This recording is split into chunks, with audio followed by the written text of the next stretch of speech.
Bismillahirrahmanirrahim. Assalamualaikum warahmatullahi wabarakatuh. Waalaikumsalam warahmatullahi wabarakatuh. Waalaikumsalam warahmatullahi wabarakatuh. Alhamdulillahilladzi arsala rasulahu bil huda wa dinil haqq liyuzhirahu 'ala dini kulli walau karihal kafirun.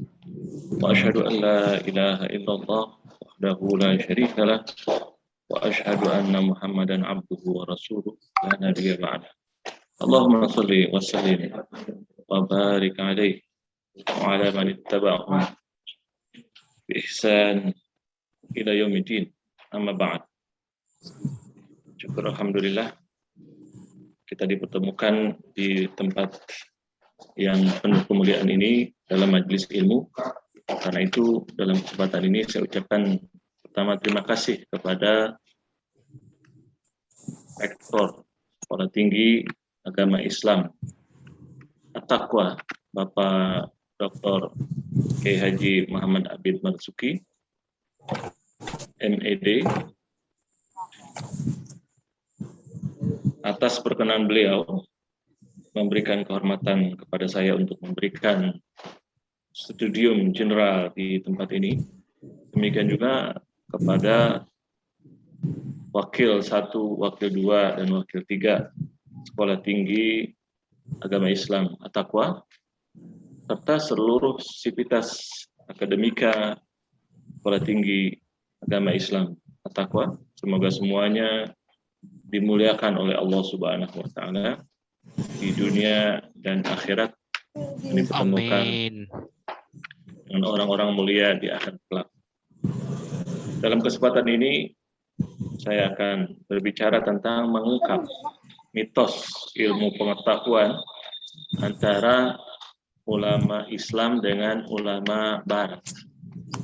Selama ini kita menganggap ilmu itu sebagai sesuatu yang sudah mapan, kokoh, dan apa adanya. Padahal ilmu ini ada prosesnya yang berkelok-kelok. Dan di sana yang dikatakan ilmu bisa saja adalah bukan ilmu. Yang dikatakan fakta ternyata hanya mitos belaka. Yang di antara myth and fact itu bisa campur aduk. Persepsi dengan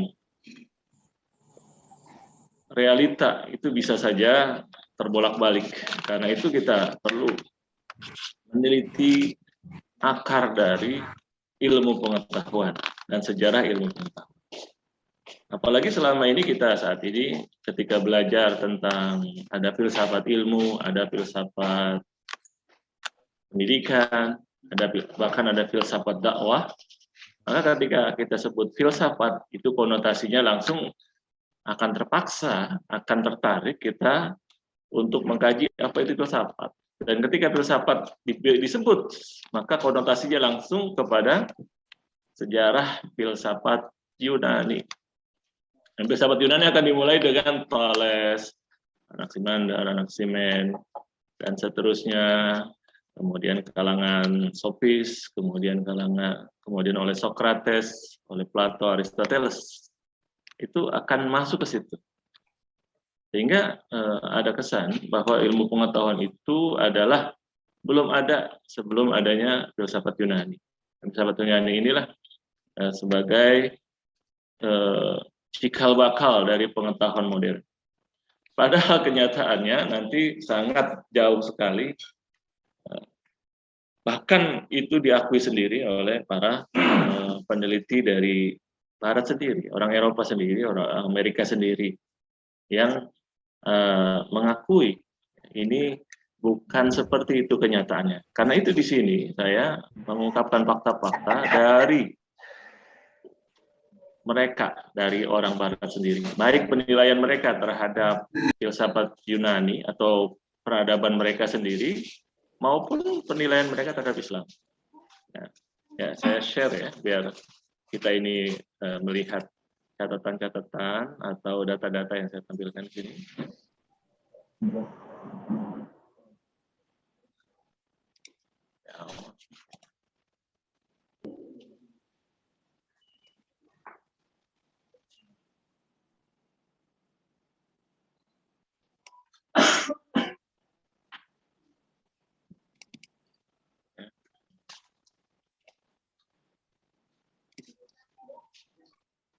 Ya. Ini ya, judulnya saya itu membuat sengaja mengungkap mitos ilmu antara ulama Islam dan ilmuwan Barat. Ya. Nah, saya menggunakan mitos. Ya. Juga sering ditulis di dalam buku-buku itu myths and facts ada juga ya. Dan memang nanti kita akan temukan memang itu klaim-klaim atau yang kita selama ini anggap sebagai satu fakta itu kok ternyata mitos ya. Dalam hal yang paling mendasar sekali yaitu sejarah ilmu pengetahuan. Sekarang saya gunakan di sini kata-kata pengerti, ada ilmu, ada juga mitos ya. Maka kita tampilkan di sini apa itu ilmu. Nah, ilmu ini saya ambil dari definisi dari Al-Jurjani dalam kitabnya Ta'rifat. Beliau mengatakan al-ilmu wal i'tiqadul jazim al-mutabiq lil waqi', atau keyakinan yang kuat, yang sesuai dengan kenyataan. Jadi fakta ya, fakta. Ilmu itu tentang sesuatu yang faktual, yang fakta, yang benar-benar dengan senyatanya, sehingga kita tidak digoyahkan dengan adanya ilmu itu ketika mengetahui sesuatu. Ada juga yang mengatakan bahwa dia itu adalah husulu surati syai' fil aqli. Tertanamnya sesuatu bentuk di dalam akal. Ketika kita mengetahui sesuatu itu dinamakan ilmu ya. Nah, ini lebih umum dia. Lebih umum. Yang atas itu lebih khusus. Yang lebih atas itu lebih khusus. Nah, ini yang diambil oleh KBBI, Kamus Besar Bahasa Indonesia. Yaitu apa? Ilmu adalah pengetahuan tentang suatu bidang yang disusun secara bersistem menurut metode-metode tertentu yang dapat digunakan untuk menerangkan gejala-gejala tertentu di bidang pengetahuan. Jadi ilmu adalah suatu pengetahuan yang tersusun ya, tersusun, diakui oleh ahlinya, diterima oleh para yang ada di bidang tersebut, sehingga dikatakan ini adalah ilmu. Yang tidak sesuai dengan ini berarti dia itu ya bukan ilmu, sekedar informasi, fakta, katanya dan sebagainya. Ya. Ini ilmu itu tersusun. Sedangkan mitos, menurut Mukhtarus Sihah, itu mitos itu dari bahasa Arab ya. Al-asatir. Asatir itu adalah maknanya abatil. Ya. Jadi usturah, asalnya usturah. Usturah itu jamaknya asatir, itu adalah kebatilan, kebatilan. Jadi tidak sesuatu yang tidak sesuai dinamakan usturah, asatir, atau sesuatu yang hasil dari pembicaraan yang tidak jelas gitu ya. Tidak ada ujungnya atau tahu dikatakan begini dan begitu. Ya, itu usturah atau mitos. Ternyata Al-Quran sendiri menampilkan dirinya itu ya dengan sangat elegan bahwa bagaimana orang kafir ketika menghadapi Al-Quran yang jelas, dan Al-Quran itu sangat jelas menyatakan dirinya sebagai dzalikal kitabul la raiba fih. Al-Quran ini adalah kitab yang tidak ada keraguan di dalamnya, hudal lil muttaqin, petunjuk bagi orang-orang yang bertakwa. Di dalamnya ada syifa lima sudur, pengobat bagi yang ada penyakit dalam hati. Tibyan likulli syai', penjelas bagi segala sesuatu. Ternyata ini orang kafir ini mengatakan apa? Mereka menamakannya sebagai asatirul awalin. Ya. Dalam surah Al-Anfal misalnya ayat 31,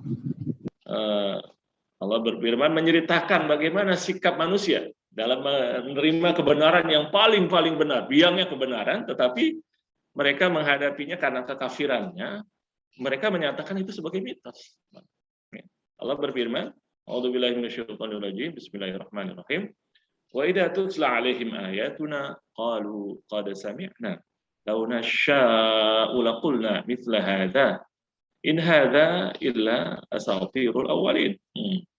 Ketika dibacakan ayat-ayat Quran, ayat-ayat kami kepada mereka, mereka mengatakan kami dengar dan kami kalau mau itu bisa mengucapkan seperti itu. Sombongnya manusia ya. Bahkan mereka mengatakan itu dusta belaka. Dongeng-dongeng. Al-Quran itu dikatakan sebagai dongeng. Nah, ini sikap manusia, bayangkan.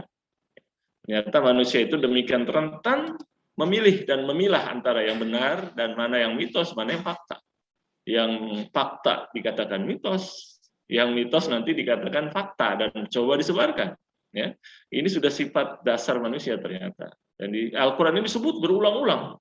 Parahnya manusia, coba bayangkan ya. Orang yang tidak beriman itu, hal yang demikian tidak ada keraguan di dalamnya, kita meyakininya, kita dapatkan ilmu yang demikian hebatnya, tetapi mereka berulang-ulang mengatakan asatirul awalin, itu mitos ya. Jadi sangat aneh. Padahal Al-Quran sendiri dalam surah Al-Baqarah menyatakan sebagai sumber ilmu pengetahuan. Sedangkan orang kafir dengan demikian mudah mencampakkan ilmu pengetahuan tersebut dan menyatakannya sebagai dongeng. Ini ya, manusia berbahaya, tidak punya standar yang jelas dalam ilmu pengetahuan, sehingga bisa terjerumus dalam hal yang sangat mendasar. Dan demikian mudah memilih keyakinan atau kesimpulan yang sangat membahayakan, yang benar dikatakan sebagai dongeng semata, yang mereka pegang akhirnya apa? Di dalam Al-Quran banyak disebutkan bahwa kami dapatkan orang tua kami begini, ya. Kami dapatkan orang tua kami generasi sebelumnya begini, ya, begitu ya. Jadi ikut-ikutan ternyata, senang manusia, senang mengikut, menjadi follower, banyak dipengaruhi oleh lingkungannya, oleh kebiasaannya, oleh keluarganya dan sebagainya, sehingga terjerumus memilih sesuatu yang salah tanpa mau meneliti kembali. Ya. Maka Al-Quran ini nanti banyak kita temukan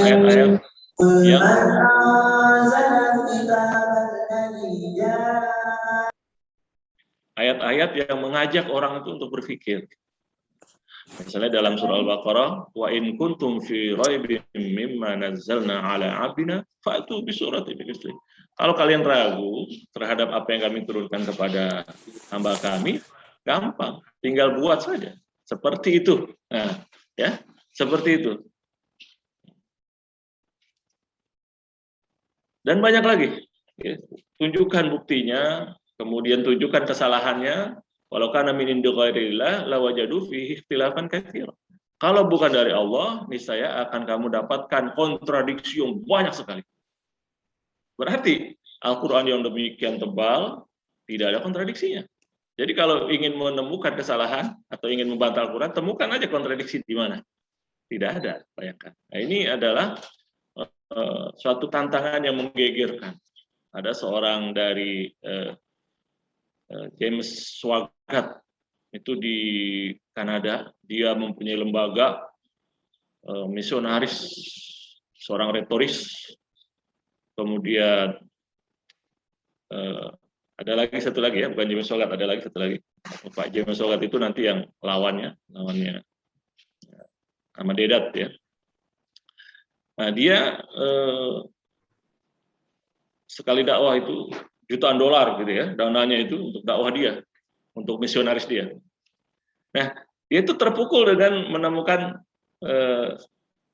tantangan-tantangan seperti tadi ya, tantangan-tantangan seperti tadi ini. Al-Quran ini dia menantang untuk menemukan falsifikasi namanya. Coba cari salahnya. Kita itu di antara ujian, tesis, disertasi itu yang grogi itu, nulisnya grogi, nanti mikir itu akan diketemukan kesalahan kita. Kalau tidak ada, tidak perlu ujian gitu, kita lebih baik nggak ujian, malu kan. Temukan kesalahan kita, terlihatlah di situ kelas kita gitu ya. Kalau salahnya banyak, malu sekali, pokok habis-habisan kita modali untuk apa? Waktu kita, tenaga kita untuk melahirkan karya yang sedikit mungkin dikritik. Tetapi Al-Quran menantang, kalau kamu kurang yakin terhadap Al-Quran, silakan cari kesalahannya. Dan dari dulu sampai saat ini tidak ada. Yang ada akhirnya mereka cuma mengatakan ini adalah asatirul awalin, mitos-mitos belaka dari orang-orang terdahulu. Nah, itu ya kecanggihan Al-Quran. Nah, sekarang bagaimana yang saya katakan tadi tentang Yunani ini? Yunani ini kita telah kandung apa-apa itu ada filsafat ekonomi, filsafat politik, filsafat pendidikan, filsafat dakwah, filsafat. Akhirnya tertanam di dalam kesadaran, ya, ke bawah sadar kita bahwa segala sesuatu itu dari Yunani. Padahal Yunani ini abad ke-6 sebelum Masehi, ya, kemudian habis pun sebelum Masehi. Jadi cuma 400 tahun Yunani ini. Yang kita kenal itu dari Thales sampai Aristoteles. Terakhir itu Aristoteles. 400 tahun itu dianggap sebagai cradle, apa itu, ya, bibitnya, biji dari kecambahnya dari peradaban modern. Nah, kita lupa bahwa sebelum Yunani itu ada peradaban Babilonia, ada peradaban Mesir, kemudian ada nabi-nabi, ada Nabi Sulaiman, kemudian ada Nabi Ibrahim, ada Nabi Daud, ada Nabi Musa alaihissalam. Kemana mereka? Kenapa itu bisa hilang dari radar? Dari radar. Kenapa kok tiba-tiba mereka yang tampil ini? Nah, ini sangat-sangat ya, menggugah kita untuk meneliti. Ternyata di Yunani pun, dia ini tadi ya 600 sebelum Masehi. Nah, ketika di Yunani ada namanya era presokratik. Presokratik artinya sebelum Sokrates, sebelum Sokrates. Nah, sebelum Sokrates itu ada, kita lewati Thales, kemudian ada nanti namanya kalangan Sofis, ya. Sofis. Nah, kalangan Sofis ini menamakan dirinya sebagai apa? Sofis itu pengertiannya adalah orang pinter, ya, orang pinter, orang pandai. Dari dulu ada orang yang mengklaim dirinya orang pandai. Siapa? Sofis. Sofis. Jadi orang yang pandai retorika. Nah, kemudian mereka tampil di masyarakat, kemudian menamakan dirinya kamilah orang pandai. Kenapa? Kami bisa menunjukkan yang mana yang benar, mana yang salah. Bayangkan ya, di situ, di era itu ada orang-orang seperti itu yang mempermainkan kebenaran, ketidakjelasan ilmu pengetahuan, sehingga dia katakan seperti siapa? Tokohnya ada dua, ada Protagoras 420 sebelum Masehi. Dia mengatakan manusia adalah ukuran untuk segala-galanya, untuk hal-hal yang ada sehingga mereka ada, dan untuk hal-hal yang tidak ada sehingga mereka tidak ada. Jadi ilmunya, kesimpulannya sangat terbatas. Manusia itu menentukan, terserah dia mau kata apa. Itulah ilmu pengetahuan, ya. Jadi tidak ada standar ilmiah jadinya. Standar ilmiah semuanya terserah masing-masing orang, ya, individual. Apalagi seterusnya itu ada namanya Georgias. Georgias mengatakan tidak ada sesuatu pun, bahkan nggak ada sesuatu. Bagaimana sesuatu? Ya, kalau dibilang kita ini ada, ini air, ada ini, kata dia, ya itu kata kamu. Ya. Suatu ada, maka suatu itu tidak dapat dikenal. Kamu yang katakan air, kata saya lain lagi. Jadi dia itu tidak mau mengakui ada sesuatu yang saya katakan ini diterima oleh dia sebagai sesuatu yang sama. Kenapa? Ya saya lihatnya lain, kamu lihatnya lain. Saya menamakan ini, kamu menamakan itu. Saya melihatnya dari sini, kamu melihatnya dari sana. Berarti tidak ada yang sama. Kalau demikian, berarti ilmu pengetahuan itu tidak ada. Karena apa? Semuanya relatif. Ya, semuanya relatif. Maka tidak ada kebenaran, tidak ada milik, tidak ada kebaikan, tergantung masing-masing dia beralasan, kekuatan alasan mengklaim. Ya, mengklaim. Maka di sini ada tampilah baru Sokrates. Sokrates inilah yang jadi jagoannya ya di Yunani. Dia meninggal tahun 399. Maka mulailah dia mengajak orang untuk meneliti setiap satu-satu objek-objek itu sampai orang itu mengakui bahwa iya begini. Nah, ya, mengakui ini air, ini apa, ini apa, ini apa, ini apa, sampai kesimpulan yang sama bahwa ini adalah ini, ya, ini kunci atau ini air, ini dan sebagainya. Nah, jadi sangat mendasar, bayangkan. Ya. Jadi Sokrates itu membangun dari nol, dari mengakui adanya sesuatu baru kesamaan penamaan, kesamaan definisi, kesamaan definisi terhadap sesuatu. Kemudian dilanjutkan oleh Plato dan Aristoteles. Nah, Aristoteles ya, ini dia membantunya dengan apa? Memberi kontribusi berupa menyusun konsep untuk mengkoneksikan satu dengan satu hal dengan satu hal, bahwa air ini penuh, bahwa air ini kosong, bahwa air ini dingin, bahwa air ini panas dan sebagainya ya. Saya adalah dosen atau saya bukan dosen dan sebagainya, itu untuk mengkoneksikan saya atau sesuatu dengan sesuatu, bayangkan ya. Ini ilmu pengetahuan yang sangat sederhana. Tahun 322 Aristoteles meninggal, setelah itu tidak ada lagi Yunani tokoh-tokohnya. Jadi Aristoteles itu adalah sosok yang penutup dari, dia nanti ada murid-muridnya ya, ada murid-muridnya yang hanya mengulang, ya, banyak yang menjelaskan pendapat dia. Nanti juga ada namanya Pilon ya, di mana itu, di Alexandria. Itu lain lagi nanti ya. Jadi yang Yunani ini adalah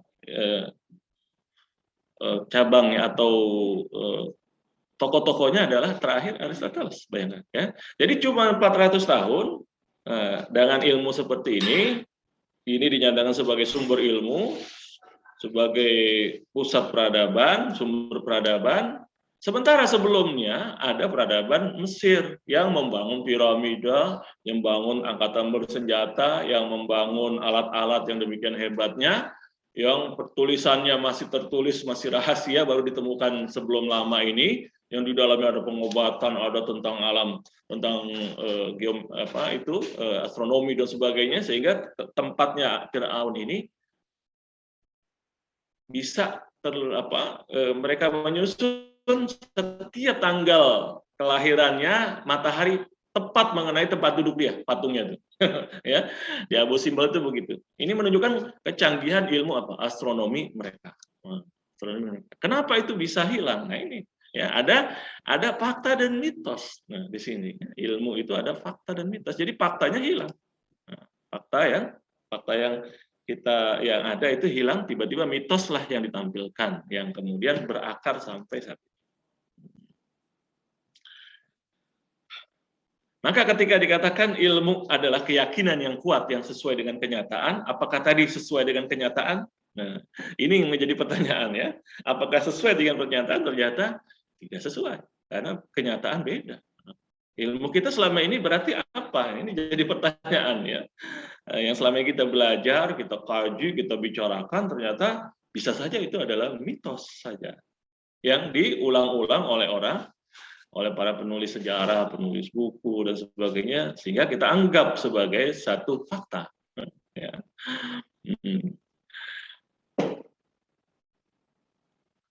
Ini diakui oleh siapa? Oleh Robert J. Wilson.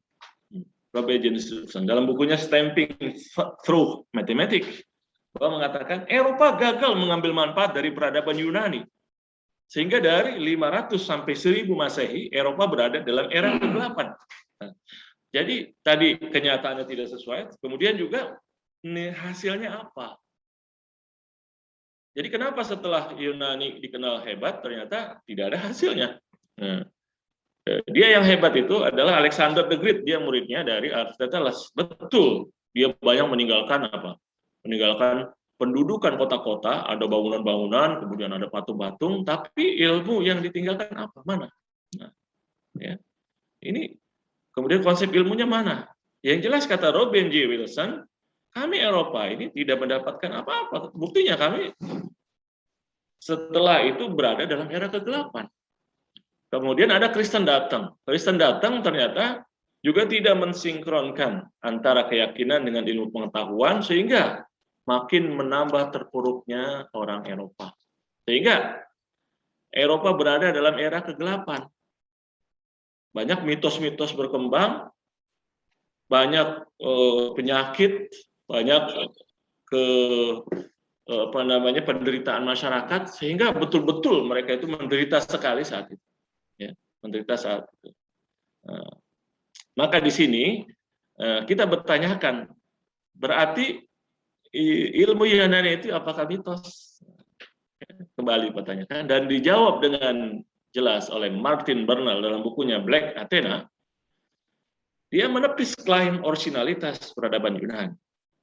Dia menyatakan keilmuan Yunani yang seperti dikenal saat ini pada hakikatnya adalah hasil transfer ilmu dan peradaban dari Mesir dan Semit. Jadi mereka sebetulnya copy paste dari Mesir yang kita bilang tadi. Ya. Kok hilang peradaban Mesir? Nah, ini ada namanya George G.M. James dalam bukunya Stolen Legacy. Mereka katakan Mesir itu selama ribuan tahun, jadi 2000 tahun lebih Mesir berkuasa, Firaun. Kenapa? Karena dengan ilmu. Jadi dalam hadis ada kan, man arada dunia fa'alaihi bil ilm, man arada al-akhirah fa'alaihi bil ilm, man arada huma fa'alaihi bil ilm. Ya, pengen dunia terus ilmu, pengen akhirat ilmu, dua-duanya ilmu juga. Nah, ini dibuktikan oleh Firaun. Firaun ini kenapa bisa berkuasa ribuan tahun? Karena dia pegang ilmu. Tetapi ilmunya Firaun tidak untuk disebarkan. Dia disimpan dalam perpustakaan yang tersembunyi. Kalau sekarang itu ada hak paten, ada apa? Ada penemuan-penemuan rahasia ya yang tidak boleh disebarkan. Nah, itu seperti itu dari dulu sudah ada, yaitu Firaun. Jadi ilmu gaya Firaun itu adalah mempatenkan. Yang lain tidak boleh menggunakan ya, hasil pengetahuan. Nah, ketika Alexander the Great tadi, yang muridnya Aristoteles, itu megang kekuasaan di Makedonia, itu memimpin pasukan dan mengalahkan Mesir, ya, mengalahkan Mesir. Nah, saat dia menundukkan Mesir itu, disitulah perpustakaan Firaun itu diambil, dibuka, dikuasai. Nah, kita tidak tahu bagaimana kejadiannya. Tetapi kata George G.M. James, yang terjadi adalah mereka, orang-orang Yunani, bukanlah pencipta filsafat Yunani, tapi orang Eropa, Afrika Utara, yang dikenal sebagai orang Mesir. Jadi ilmu-ilmu orang Mesir kemudian diambil, copy paste, dinamakan, diganti covernya, dinamakan mereka. Itu kata siapa? Mereka sendiri ya, bukan saya. George G.M. James. Apalagi kenyataannya dalam sejarah, orang-orang Yunani seperti Thales, bahkan Plato, ya, dan lain-lain tuh saat mereka muda belajar ke Mesir.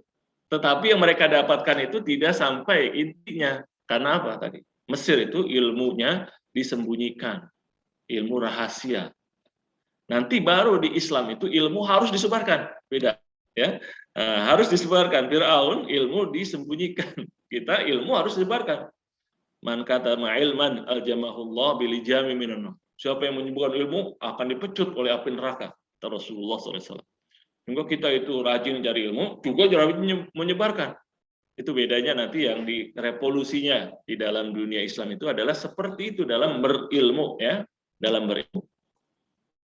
Nah, ini pada The New York Times ini, ya, New York Times ini di korannya, ini tidak ada edisi online, ini kopian atau apa print, fotonya dari print ya, tahun 1989 ada artikel bahwa civilization owes debt to an African Egypt. Jadi peradaban modern ini berhutang kepada peradaban Mesir, ya, pada peradaban Mesir. Itu diakui oleh mereka, ya, diakui oleh mereka. Nah, cuma sekarang kita katakan begini. Nah, jika filsafat Yunani dikatakan hanyalah satu bentuk transfer ilmu dari peradaban Egypt kuno, bukan sesuatu yang orisinal, hasil pemikiran orang Yunani, dan ia bukan pula faktor yang mengantarkan dunia kepada kemajuan ilmu pengetahuan, seperti yang kita kenal sekarang. Nah, tadi kan diakui juga. Filsafat Yunani, kalau memang asli saja, itu kata Robin J. Wilson tadi, ya, dia bilang kita nggak dapat apa-apa dari filsafat Yunani. Dan filsafat Yunani dikatakan tadi juga dikatakan oleh James, dia ternyata copy paste dari Mesir. Nah, udah copy paste, nggak ada hasilnya lagi, kan? Nah, yang sekarang yang jadi pertanyaan, lantas revolusi ilmu pengetahuan itu datangnya dari mana? Bukan dari Yunani, berarti bukan dari Mesir, ya. Masih belum terjawab pertanyaan kita. Maka disinilah ada namanya Robert Briffault dalam bukunya The Making of Humanity. Ini terbitnya tahun 1919, ya. The Making of Humanity, Robert Briffault. Kata dia, faktor yang mengantarkan peradaban dunia ke revolusi ilmu pengetahuan adalah Islam. Ya. Nah, itu di dalam bukunya nih. Dia bilang di sini ya.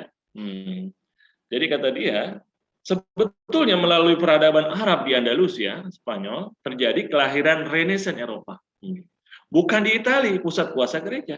Setelah sebelumnya Eropa tenggelam dalam kebodohan dan kemunduran. Sementara kota-kota Islam seperti Baghdad, Kairo, Cordoba, Toledo berkembang menjadi pusat peradaban yang maju pesat. Ketika pengaruh Islam terjadi, barulah terjadi kehidupan, keilmuan, dan peradaban baru di Eropa.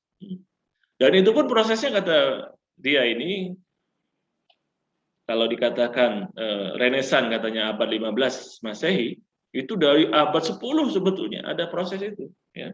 Proses yang lama. Mereka melihat bagaimana kehidupan orang-orang Islam itu enak di Spanyol, Andalusia. Maka mulailah timbul iri atau keinginan. Bahkan banyak raja-raja minta mengemis-kemis anaknya supaya diajarkan di sana, ya. Anaknya diajarkan karena mereka buta huruf. Raja Inggris itu anaknya buta huruf, ya. Dan banyak yang minta supaya tolong diajarkan ke anak-anak kami ini. Maka kemudian Andalusia ini menjadi prototipe dari peradaban. Yaitu apa? Peradaban yang kalau malam itu masih terang. Nah, masih terang. Kenapa? Ada lampu-lampu yang dipasang rapi, jalan rapi, tidak seperti Eropa. Eropa itu saat itu pembuangan kotoran, pembuangan jalanan itu sama. Itu juga. Jadi di depan rumah itu adalah kobak, ya. Tempat jalannya kuda, juga orang itu buang pispot itu ke depan ke jalanan. Sehingga kotor sekali, ya. Kotor sekali di Eropa. Apalagi malam, gelap sekali. Maka bayangkan bagaimana gelapnya memang Eropa. Maka impian mereka adalah menciptakan kota yang terang malam hari. Dan itu kemudian setelah belajar ke Andalusia, mereka berhasil membuat penerangan di Prancis, Paris.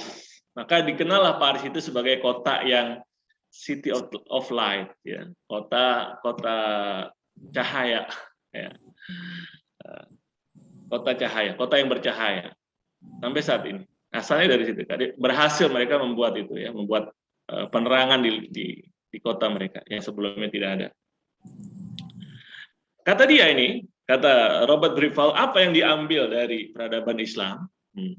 Jadi yang diambil dari peradaban Islam, orang Eropa adalah apa? Pertama, ketekunan dalam melakukan investigasi ilmu pengetahuan. Kalau tadi Aristoteles itu tadi Socrates adalah definisi, ya, mendefinisikan sesuatu sehingga sampai pada satu kesimpulan bahwa oh iya ternyata ini adalah begini, ini A adalah A, ya. Nah, maka kalau Aristoteles berkembang menjadi koneksi satu dengan satu, negasi atau afirmasi. A adalah B atau A bukan B, ya. Atau semua A adalah B.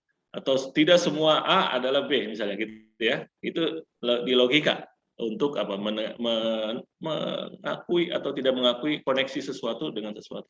Nah, kajian investigasi ilmu pengetahuan dari nol itu tidak ada. Tidak ada penelitian dari apa, dia banyak bikin sistem pemikiran yang nanti malah membebani orang Eropa. Dia berhasil, Aristoteles, membuat sistem begitu, ya. Tetapi akhirnya orang Eropa itu terikat sama sistem dia. Padahal sistem pemikiran Aristoteles itu bukan hasil pengamatan, hasil dari renungan. Ya, hasil dari renungan. Misalnya konsep dia tentang dunia atau bumi ini adalah pusat alam semesta. Ini kemudian gereja Eropa, gereja Romawi, gereja Roma itu, ya, gereja Roma, mengikuti itu. Maka ajaran gereja mengikuti Aristoteles. Akhirnya orang yang mengatakan matahari sebagai pusat bukan yang bumi, sebagai pusat alam itu akan dianggap kafir, ya, heretik ya, oleh mereka, bahkan dibunuh, dihukum oleh mereka. Ya. Maka orang tidak berani mencari pengetahuan di luar dogma. Nah, ini dogma. Jadi dogma yang salah juga. Ya, jadi banyak sekali Aristoteles ini konsep-konsepnya salah. Ilmunya dipakai itu salah. Ya. Misalnya taksonomi binatang salah pas dipakai, dibuang aja. Dibuang aja, ya, nggak dipakai. Cuma disebut namanya, tapi ilmunya nggak dipakai. Sementara Islam ini mengajarkan ulama-ulamanya apa? Ketekunan dalam melakukan investigasi ilmu pengetahuan. Jadi dibongkar. Kenapa tadi Al-Quran mengajarkan faktu bisuratin. Datangkan sesuatu, datangkan bukti. Kalau memang kamu meyakini bukan seperti itu. Jadi orang diajarkan untuk apa? Untuk terbebas dari konsep-konsep sebelumnya atau praduga dan sebagainya. Ya. Jadi harus diinvestigasi. Kemudian pembangunan ilmu positif, ilmu yang terukur. Ya. Mulailah ada ilmu-ilmu terukur, cara jelas. Sementara Aristoteles tadi ilmunya adalah ilmu konsep yang dikatakan sebagai filsafat, dan ketika diterapkan ternyata tidak sesuai dengan kenyataan. Ya. Seperti taksonomi, nanti konsep dia tentang macam-macam pertumbuhan dan sebagainya, kacau balau ya. Kemudian metode keilmuan yang presisi, detail dan teruji, itu juga dalam Islam. Ulama-ulama kita itu Masya Allah ya. Kemudian observasi secara terus-menerus. Jadi ilmu itu tidak, bahkan kita dibuka terus kesempatan untuk meneliti ya. Ulama mengajarkan kita, pendapat saya benar menurut saya tapi bisa salah. Pendapat Anda menurut saya salah tapi bisa benar. Jadi orang itu masing-masing menelurkan, tidak ada final dalam ilmu ya, terbuka terus. Itu dalam agama, dalam fikih, apalagi dalam yang lain ya. Selalu terbuka orang untuk mencari. Kemudian melakukan eksperimen ilmiah.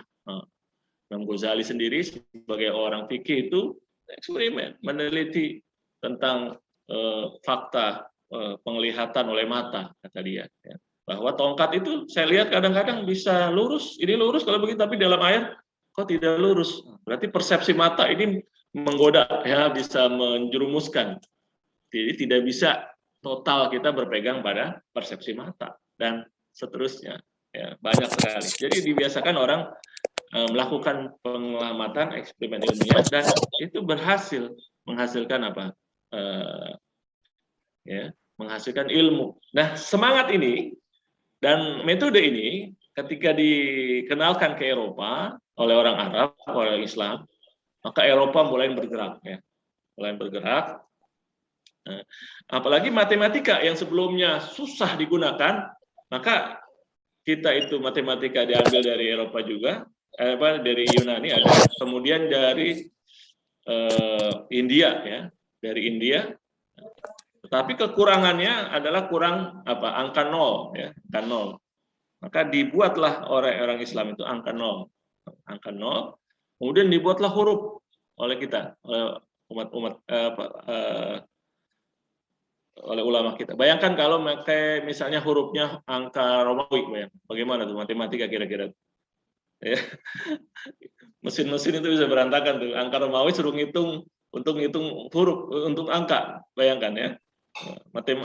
Komputer yang paling canggih juga kacau balau itu. Tapi dengan matematika yang praktikal, maka ini bisa berkembang ya. Akhirnya ilmu itu didukung oleh matematika. Nah, apalagi nanti ada algebra, ada ya macam-macam ini ya. Nah, ini sini. Jadi metode Islam dalam memperkukuh keilmuan. Jadi Islam ini mengambil ilmu-ilmu dari mana-mana, dikumpulin, kemudian dipilih dan dipilah. Yang mana bisa digunakan, yang mana bisa dilengkapi, yang mana tidak digunakan. Tidak ada fanatisme.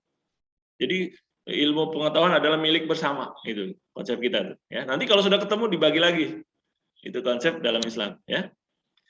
Selama ada datanya kita ambil. Kalau bagus kita akui sebagai guru. Karena itu Plato, Sokrates itu dianggap guru. Kenapa ya? Ada hal-hal yang bagus. Tadi masalah definisi, pentingnya definisi tadi. Kita nanti ilmu kita banyak definisi itu juga kita akui dari dia. Walaupun memang di Quran juga ada ya. Quran misalnya qalatil a'rabu amanna qul lam tu'minu. Orang Arab baru masuk Islam mengatakan kami orang beriman. Enggak, belum. Kamu berislam. Oh, beda ternyata iman sama Islam ya. Maka ada definisi iman dan Islam. Itu dari Islam juga ya. Ini memperbaiki keilmuan yang ada tadi. Matematika bagus, tapi ada kurang. Angka 0, 0. 0 itu yang nanti menentukan sekali ya. Sekarang semua komputerisasi itu 0, 1, 0, 1, 0 itu aja. Ya. Coba kalau nggak ada nolnya bagaimana itu? 1, 1, 1 berantakan juga kan? Maka 0 itu sangat menentukan. Angkanya asalnya dari India, ya. Angkanya dari India. Kemudian India ini diganti juga hurufnya. Jadi huruf yang kita katanya huruf angka Latin yang kita 1, 2, 3 itu huruf Arab, orang Arab. Ulama kita yang buat itu. Jadi kalau sekarang katanya anti ilmu Arab, nggak ada ilmu Arab, ya, jangan pakai tuh angka huruf-huruf itu, angka itu, angka 1, 2, 3, 4 itu dari ulama Islam, bukan India. Ya, India itu mana? India itu yang dipakai di Arab justru. Nah, kesalahannya 1, 2, gitu kan, 3 itu Arab, ya. Yang Islam itu dia 1, 2, jadi dia itu ngikutin apa? Ngikut sesuai dengan sudutnya ya. 1 sudutnya 1, nggak ada sudutnya kan. 2 nanti sudut, nah sudutnya ada di sini, 1 di sini, 2, 3 nanti tik ya, sudutnya ada 3 dan seterusnya sampai 9 ya. Sudutnya 9. Itu penulisan huruf seperti itu adalah diciptakan oleh ulama. Kemudian membuat ilmu algebra sehingga mempermudah penghitungan sampai bertingkat-tingkat algebra. Kemudian, mereka tidak hanya membuat matematika lebih mudah dan praktikal, namun juga mencontohkan penggunaannya dalam metode eksperimentasi, ya, misalnya dalam astronomi, dalam ya masalah penghitungan waktu dan sebagainya itu dipakai, terutama untuk mendukung apa? Ibadah kita, ya, untuk menentukan tanggal, menentukan jarak dan sebagainya itu dipakai matematika.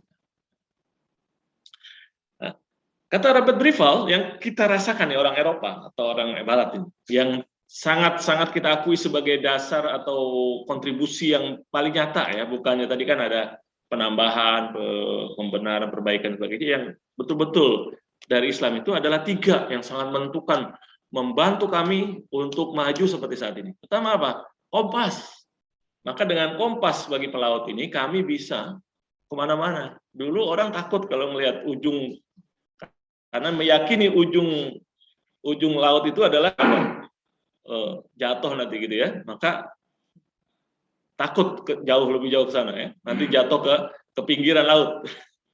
Maka dengan adanya kompas maka berani melihat arah kemana arahnya kita. Ya. Kemudian senjata api, gunpowder, ini juga orang Islam yang mengenalkan ini. Ya. Kemudian kertas. Nah dengan kertas ini maka mudah melakukan penyebaran ilmu pengetahuan. Karena sebelum ada kertas itu, kalau ada lembaran itu digunakan berkali-kali. Jadi ilmu itu setelah dapat dihapus lagi, sampai berbelasan-belasan kali untuk menulis keterangan itu. Ya, setelah selesai dihapus. Nah sekarang ada kertas, maka menjadi lebih mudah, lebih masif ya pencetakan ilmu pengetahuan. Maka mudah ya ilmu pengetahuan tersebar gara-gara kertas yang dibuat oleh umat Islam. Dulu kertas itu awalnya kata dia dari sutra oleh orang Cina, tapi orang Islam inilah yang kertas itu dari bahan seperti dari kayu ya, atau bahan-bahan sejenisnya. Nah, itu Islam yang mengenalkan kata Robert Brifal.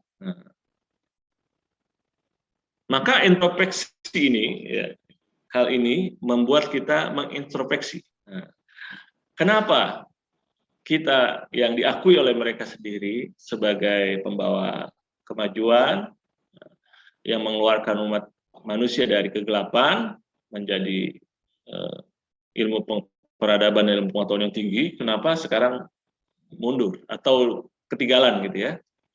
Kata Al-Farabi dalam Madinah Fadilah, kita ini tergantung juga pribadi juga kepemimpinan ya. Nah, faktornya kepemimpinan. Jadi maju mundurnya sesuatu negeri itu dipengaruhi oleh baik yang memimpin, baik yang dipimpin. Ya. Karena itu, ya, kalau ingin baik, masyarakatnya soleh, bervisi yang baik juga, pemimpinnya ya harus diisi sosok yang ini. Maka ketika ketemu dua hal itu, maka terwujudlah kebaikan-kebaikan. Nah, inilah yang terjadi pada umat Islam pada masanya, bisa mengarahkan umat untuk mencapai suatu prestasi yang membahagiakan, menggembirakan ya. Iqbal menyarankan solusinya adalah apa? Mengaktifkan kembali elan vital peradaban berupa apa? Ijtihad. Kalau dari sisi dia itu kehebatan Islam adalah ijtihad, selalu mencari. Tadi diakui oleh Robert Rival adalah umat Islam itu dibenarkan untuk selalu yang sudah ada dikorek lagi, dicari lagi, dikembangkan lagi. Dan Islam itu menghargai itu, sangat menghargai. Nah, inilah semangat ijtihad yang tidak ada dulu di agama lain, tapi Islam ada. Ini harus dikembangkan lagi. Kata Syekh Thahir bin Ashur dan Muhammad Imarah berpendapat bahwa yang diperlukan mewujudkan kejayaan peradaban Islam adalah mengembalikan roh Islam ke dalam seluruh dimensi kehidupan. Tadi sudah diakui oleh Robert Rival, rohnya begitu ya. Kita akan temukan lagi banyak ciri-ciri keutamaan Islam. Apalagi ini di saat ini kondisi Barat ini yang dianggap sebagai mereka sangka sebagai akhir dari peradaban, the end of history, artinya ujung peradaban, ternyata mereka juga ketakutan. Seperti Carol Quigley mengatakan, tragedy and hope. Ternyata setelah dipelajari ini banyak masalah di dunia ini ketika Barat ini memimpin peradaban. Banyak sekali peperangan, banyak sekali kesulitan dan sebagainya. Ya, dan ini kita akan mengarah terus, tapi arahnya kemana? Kita sudah kaya, tapi kaya ujungnya apa? Penyakit banyak dan sebagainya. Ini sebetulnya kemana nih kata dia? Ya, nah, maka kita harus menyusun kembali suatu sistem suatu konsep kata dia. Apa konsepnya itu? Konsep ini harus Harus kembali kepada makna-makna dasar seperti cinta, spiritualitas, saling membagi, disiplin. Nah, mereka ini tidak punya konsep itu, ya. Konsep itu. Konsep yang ada itu kembali ke Islam. Jadi akhlak itu solusinya kembali ke akhlak. Kita sudah kaya, sudah kenyang, sudah punya apa saja, sudah bosan beli tiap hari, tiap bulan itu ganti HP, ganti mobil dan sebagainya. Ngapain setelahnya? Yang ada adalah kebingungan. Maka kata dia solusinya kembali kepada nilai-nilai dasar itu. Tapi Eropa nggak punya akhlak, nggak ada lagi standar akhlak itu apa. Mereka hanya mengenal kebebasan. Maka yang dimiliki, yang mereka cari itu adanya dalam Islam. Islam itu akhlak itu masih original, mencapai kemuliaan itu dengan akhlak Islam. Maka kita ini ya harus tampil memberikan solusi itu. Apalagi kata Samuel Huntington dalam bukunya The Clash of Civilization, mereka mengatakan kita ini sebetulnya kemajuan kita ini terwujud karena kita melakukan kekerasan sebetulnya, kata dia ini ya. Orang Barat itu kita ini sebetulnya superioritas bukan dalam ilmu, bukan apa, tapi kita pandai menggunakan kekerasan, organized violence, kekerasan yang terstruktur. Mereka jutaan orang dibunuh, ya dibantai. Itu kita akui kata dia tuh. Ya. Maka berikutnya bagaimana nih? Membantai terus. Sepertinya dia mendukung itu ya. Ini fakta dasar, maka senang perang, senang membunuh. Sampai saat ini, baru kemarin meninggalkan Afghanistan.